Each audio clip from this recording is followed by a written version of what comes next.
there was one other game that I played, and I should probably take this silly thing off just for a sec. I'll put on my wizard hat back Sensible on. one. I'll put on my robe and wizard hat. Gosh, you guys remember that? Now that makes us sound even That is older. old. Holy shit, it's funny because, I mean, I don't know if I would still laugh at it today.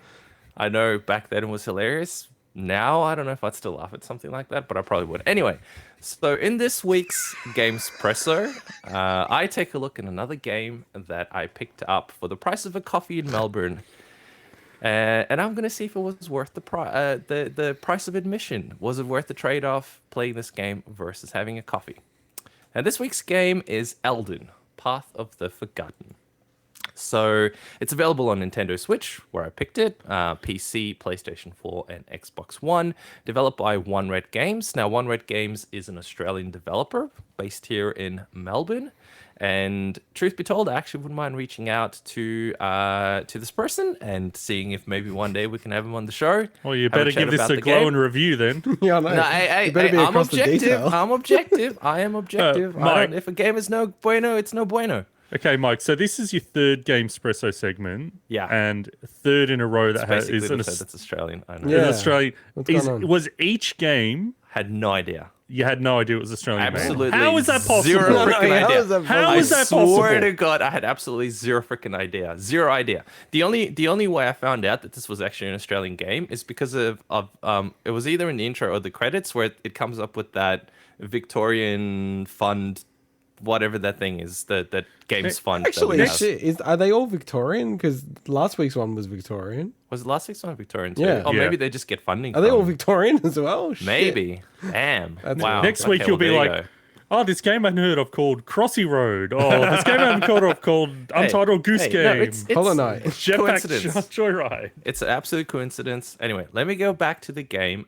So again, the game is Elden, Path of the Forgotten. Now, this is the updated edition that I played, which included a few more weapons and a few more things. Published by another indie and Neo Doctrine, and it was released way back in 2019, although I don't actually remember if the Switch version came out back then. So the gameplay is, as you can see in the B-roll footage, it's kind of Souls-like, but without the souls, if that makes sense. So it's got it's that like. sort of it's Souls-like without the souls. I don't know. This new innovative new genre called very innovative. called Hey, like, no. Can The we game is hyphenate actually that? really cool. Souls The like game, sans souls. non-soulsy souls-like. It's souls-like sans souls because you don't have to collect souls. There's enemies and stuff, and it's got that sort of punishing, difficult combat. Very esoteric in its nature. Well, I don't know how to compare it because it gave me that feel. It gave me that Souls type of feel to it. But at the same time, I realized after playing it for a while, there's no souls. What am I doing? Sweeney, what was the other one? Souls-inspired, Souls-like or something? yeah. So So this is even better. Souls-like without the souls. no, Souls like Sans Souls inspired Souls like. That's what it is. Yeah, it Souls like sense the souls. So It's like a roguelite without the rogue bit. what? What? I guess it's not really a roguelike because it's got fixed enemy So positions. and explain what you're everything. saying. So- I'm so confused. Well, I don't know what I'm saying. So it's an adventure game that it's very esoteric in its nature, which is why I think the whole Souls-like thing came to mind. The fact that nothing is explained explicitly through what you read, it's shown through what's happening in the story, and the characters you kind of come across. I don't think I recall any dialogue throughout the entire thing while adventuring, and it is a very, I would say, a relatively very short adventure, all in all. To the extent, and I'll get to that in a minute, that I feel like maybe it wasn't quite completed, or maybe that was the vision, or wasn't quite fully realized. I don't know. I'd actually love to pick. So I believe the guy who made this, his name is Dylan. So I like to pick Dylan's brains to find out exactly what the dealio is with this. Now, graphically, I love these kind of games. I love the look of this sort of art style. It's very reminiscent of if you guys have played Sword and Sorcery. Only it's, I mean, the actual perspective is a bit different, obviously, but it's sort of reminiscent of that kind of art style, and it reminded me a lot of Hyper Light Drifter as well. It also, in some ways. like visually, we had Loot River the other month that came out. But the good thing about Yes, this yeah. is the enemy sprites and the player sprites are a lot bigger and a lot more like Oh, it you can was tell what's going way on a lot easy to more. distinguish stuff. Way easy. It was quite easy to do. I mean, there were some elements where I'm like, can I pick this item up or not? And it's not. Also because unfortunately I experienced quite a few bugs. There were certain parts where there might have been like a note on the ground and I couldn't interact with it or anything. So I wasn't sure, was this just a random object or did it bug out because I was supposed to interact with it, but I can't interact with it.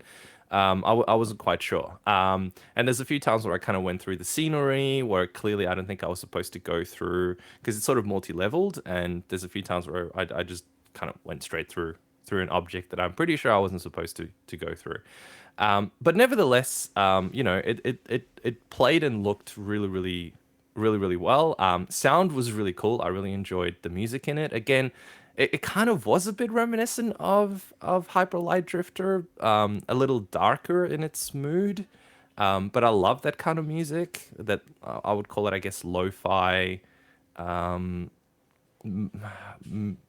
I don't even know exactly the type of music that it is, but I love that sort of genre. And in terms of the gameplay,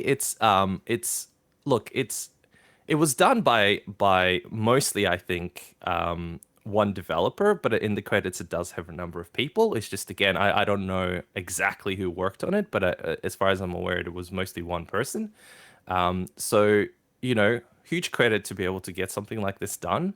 It definitely felt to me like it wasn't completely finished, but at the same time was a really enjoyable experience while I had it. And it is one of those games that genuinely left me craving for more. Like I would have loved to see this kind of world being developed further, just to have more content.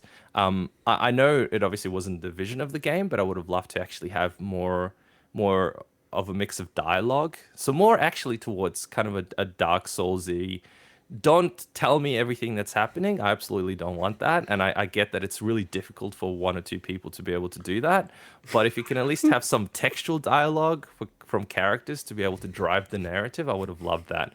And Mike. more locations and stuff like that. So, What? Mike, all right, one hand, coffee. The other hand, Elden Path of the yep. Forgotten. Which one are you drinking? Which one are you drinking? Absolutely, I will drink Elden Path. I really enjoyed it. Yeah. Elden Path. Even though Elden Path of the Forgotten, even though it was flawed, I absolutely think that it's an awesome game, really cool potential. I wish there was more to it. I really wish there was more to it. It was buggy at times and buggy to the extent that you get at the start the game was really hard until I figure out the spells that you can use. And I did finish the game, by the way, and it was quite short. I'm looking forward to a Gamespresso where you actually choose the coffee.